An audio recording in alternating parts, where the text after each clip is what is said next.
Everyone ready? Go for it. Yep. Hey, Jared, how you doing? I'm doing good. Stuff. Sean Strickland's an interesting character, but when it comes to his fight style and stuff, what exactly are you expecting from him on Saturday? I'm expecting him to, I know he wants to get in my face. He says he wants to go to the center of the octagon, stand there and duke it out. I expect him to, same old Sean Strickland, put the pressure on, try to walk me down, stick his jab in my face, a couple of kicks, maybe get his right hand off. That's what I expect him to try to do. We've got answers for those attempts. And if he doesn't want to do any of that, I'll be more than happy to lead the dance. In a way, does that not play into your hands, right? Because if you look at his fight with Pereira hits hard, you hit hard, there's comparisons there. If he comes forward and plods forward like that, you know right away that you can hit him and potentially knock him out. No, absolutely. That's the name of the game. You know, when we close the distance, there's opportunity to get hit. He closes the distance more, what's the word? He does it more often than most, right? He's off. Sometimes may even seem stubborn in his forward pressure. But no, he's a smart fighter. It's not just all forward. You know, he'll move and he avoids punches and stuff like that. So I'm expecting a good challenge out of him. Obviously, him as a person is kind of unique, right? He was up here for half an hour calling us all sorts of names. Are you expecting him to sort of play around in the cage, maybe talk some shit or anything like that, or does that just not even cross your mind at all? I mean, if he's doing that, then I'm not doing my job well enough. You know, I'm not putting the pressure on him to make him, you know, focus more on the fight as opposed to focus on talking crap and taking me out of my element. So,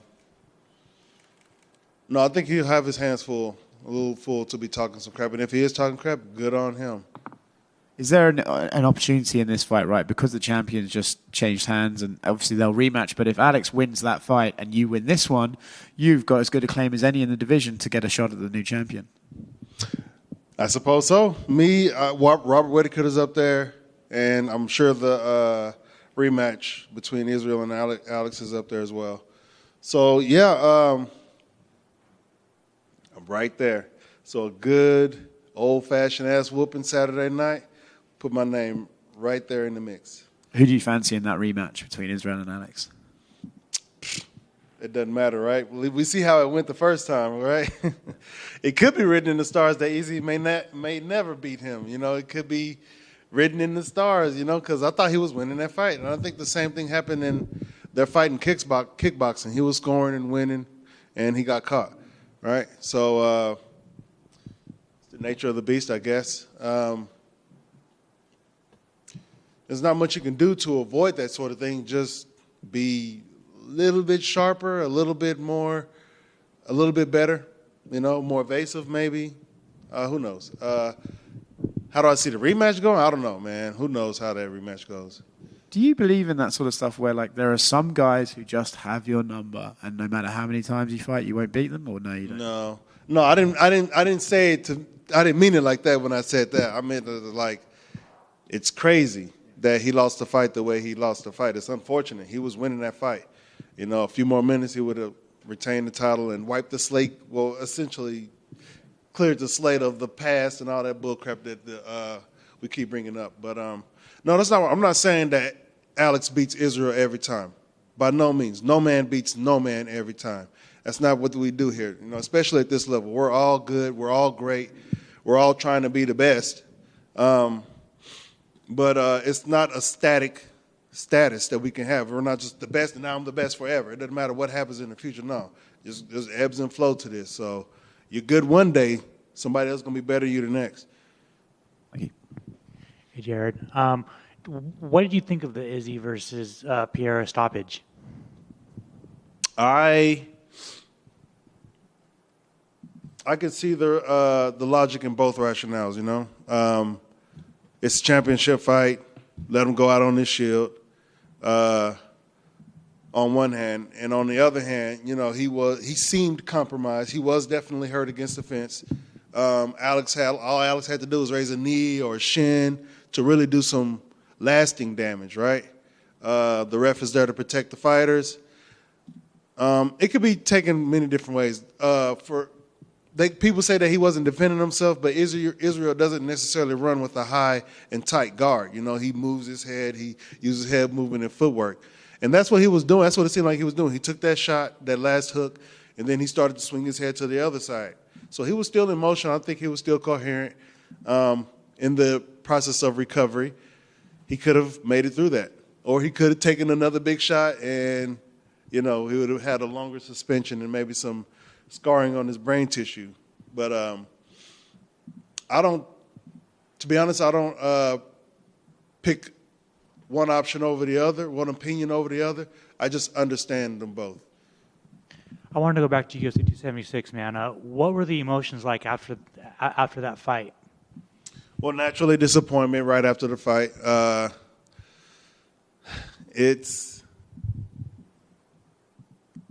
like to say it gets easier, but it doesn't. I went back to the locker room and shed a few tears, and then that was it. Received condolences from fans and friends and family and things like that. But essentially, on the way home from the arena, I was over it. I was ready to move on and get better, learn from the experience. It still sucked. The sting is still there, but I don't necessarily focus on the negative. It's all about the positive. It seemed like you wanted to get right back to work. Like you had this fight booked quickly, and you were supposed to fight a couple months ago. Like, were you just ready to kind of like get over that loss and get back to the win column like as quick as you can? Well, a lot of times guys fight for the title, and they're off for a long time. I don't know what they're doing, if they're just enjoying the big payday or what. I don't know.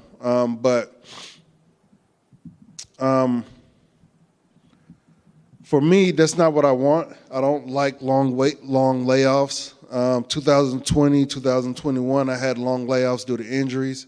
Earlier in my career, I had to have layoffs due to work, my other job that I had. So, and I'm no spring chicken. So I'm not getting any younger. Not to say that I'm getting older. I am getting better. But the fact remains that we can't do this forever. So I'm trying to get as much out of it as I can, getting that title, 16 red rubies on that belt, my name branded in history. What lessons did you take from your loss to Israel? I tend to wait a bit, I tend to allow my opponents to go first to try to capitalize, counterintuitive, or intercepting them.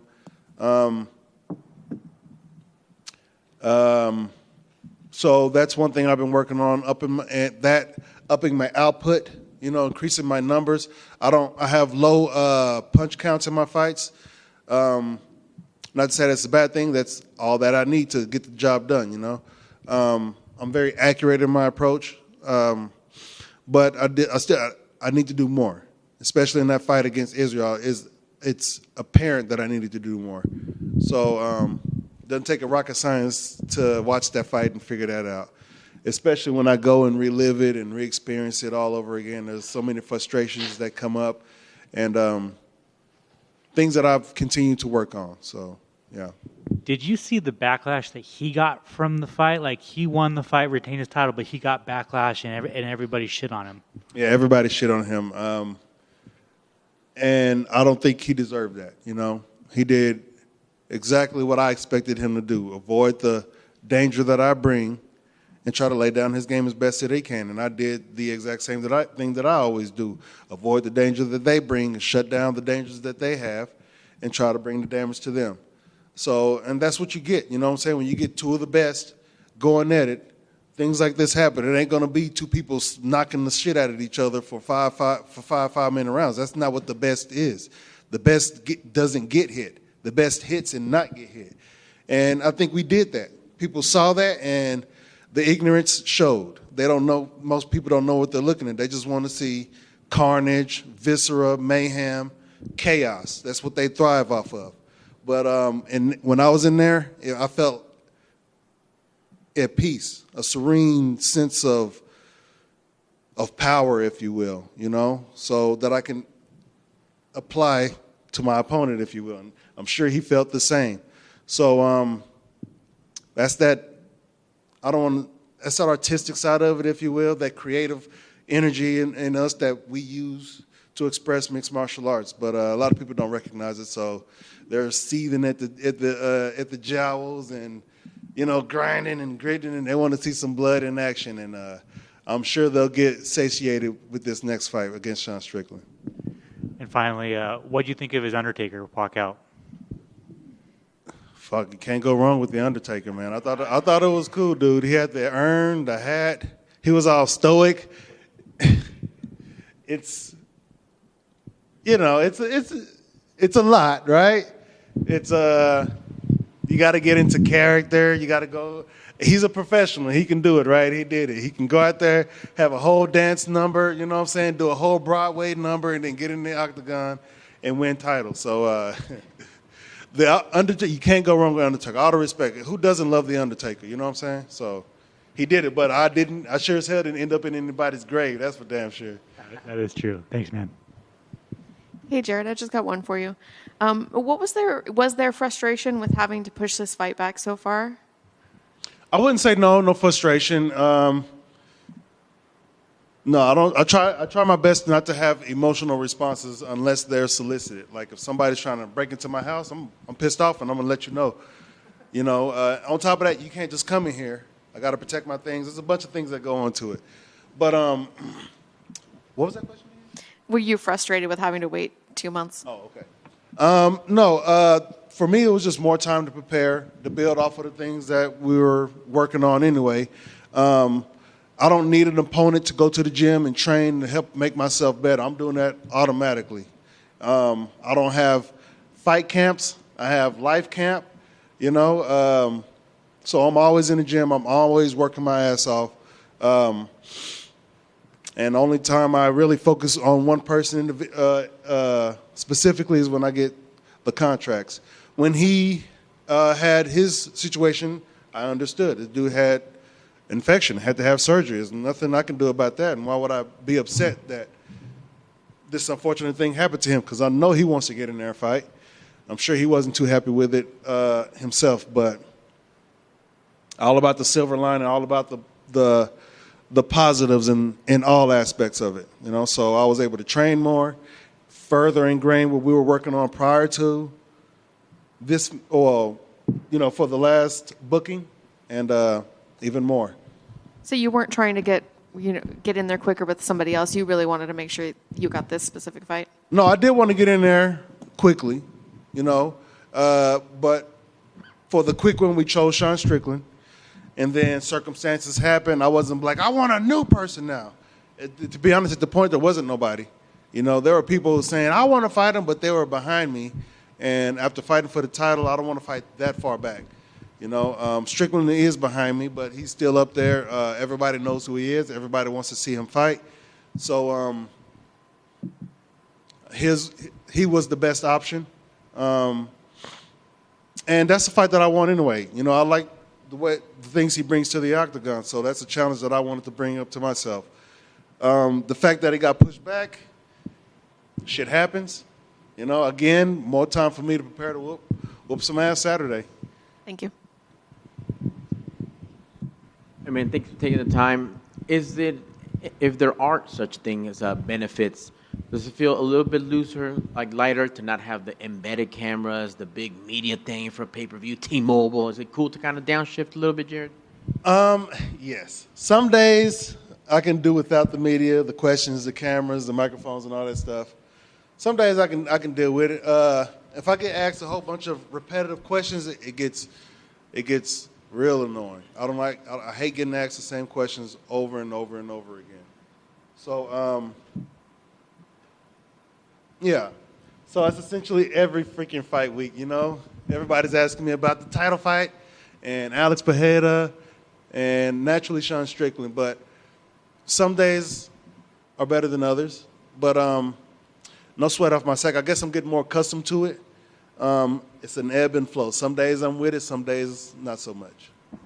Thank you, sir. And last for me, about getting accustomed to it, give me a gym and anything for anybody who's been to the mountaintop came up short, what would you say to them that fought for a title, main evented, and are just beating themselves up right now?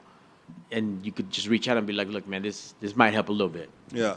If you're beating yourself up, then you're not necessarily focusing on learning from whatever took place, right? So all my losses, they suck. And sometimes I cry. Sometimes I'm mad, frustrated, but not for long. I try my very best not to stay in those states of mind for very long. Because unless I'm getting a solution out of it, it is not going to serve me. It's not going to benefit me any. So it's all about, again, after these fights, it's a perfect opportunity to learn from what did I do, what didn't I do, what could I have done, what should I have done, all the shoulda, coulda, wouldas you can come up with. And just reflecting. It's a time for reflection, not a time for self-deprivation or anything like that. Because none of that is going to elevate you to the status that you want to be at. If it's champion, saying, "Oh, I suck. I can't believe I didn't do it." Shit like that doesn't move me closer to a title. So things like, man, if I would have did this, I should have did that. Man, I should have been doing this. We should have thought like this. We should have said something. Any of those, even if they are wrong, that process of evaluating yourself, that self-evaluation for me, is constantly ongoing, especially after these bouts, especially after training practices. So, yeah. Appreciate it. Thank you, sir, and good luck on Saturday. Thank you. Hey, Jared. Strickland said earlier that he's got no game plan for you. Do you believe that, or do you think it really doesn't have a strategy? I'm sure his coaches have a strategy. I don't know if he has a strategy. The coaches, try to say some shit to him and hope the best that he does it. But that's typical, right? I expect the same Strickland we've seen the last couple of fights. Have you ever walked into anything, whether it's in a cage or outside of sports, where you've got no strategy? Say again? Have you ever walked into the octagon or a training session where you've got no game plan? Have I? Yeah, can you relate to what he's saying at all? I can relate. I can definitely relate. Most fights, you don't really go into it thinking, okay, A, B, and C, and D, and I'm going to do this in this order, and it's going to go A, C, B, D, and then it's going to go D, C, A, B. No. People do it. People can do it, but my brain don't work like that. That's too much logistics. That's too much paperwork. I'm more into the physical manifestation of things as opposed to the writing it down and jotting it out and things like that, the logistics part of it. I let the brain deal with all the logistics, all that logging this here and logging that there. It just comes out of my being when the time is ready.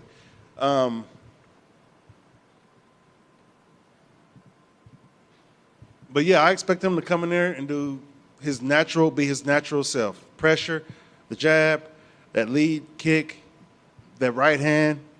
I don't know. People telling me they expect him to wrestle. I expect people to wrestle me in general. Once they feel the power or feel the speed and feel that sense of helplessness, I expect people to wrestle. But I don't know. If he tries to wrestle, it'll definitely be to his detriment. So who knows what he's going to do? This is just something we've been asking a lot of the fighters this morning, but with the holidays coming up, and as an athlete, what's your number one tip for regular people who want to lose the weight they've gained over Christmas? Well, don't do Christmas, right? Don't do Thanksgiving.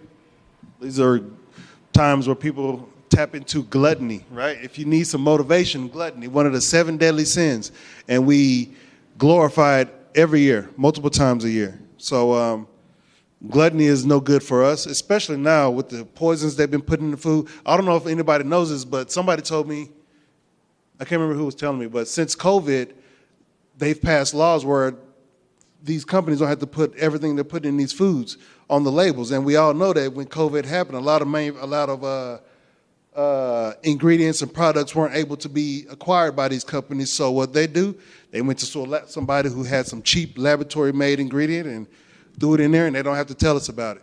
So now we're hearing about all kinds of people coming up with, what's the word? a rise in sicknesses and disease. It could be due to other things. I'm not going to mention it here on the microphone, but,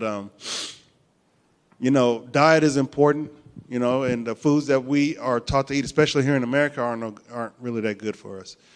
So we live in an age of people looking for hacks. Are there any hacks to lose weight? Hacks? Yeah. Fucking do it. Do it. There is no hacks to life. There is no, okay, what's the cheat code for life? I'm like, you either got it or you don't. You're either in the right place or you're not. It's just all those energies combining to create that moment for you. You have control over it. I wouldn't say we all have 100% control over it, but we have some control over it. Like, I get up and I go to the gym and I eat good and I think good. Therefore, I feel good. When I get in the octagon, I plan on performing good. That amongst other things. So there are no easy, there may be some easy hacks but that's subjective, right? That's what you might find easy, I might not find easy. I don't like doing paperwork, but there's some people in here who loves typing and making letters and organizing shit. I hate that.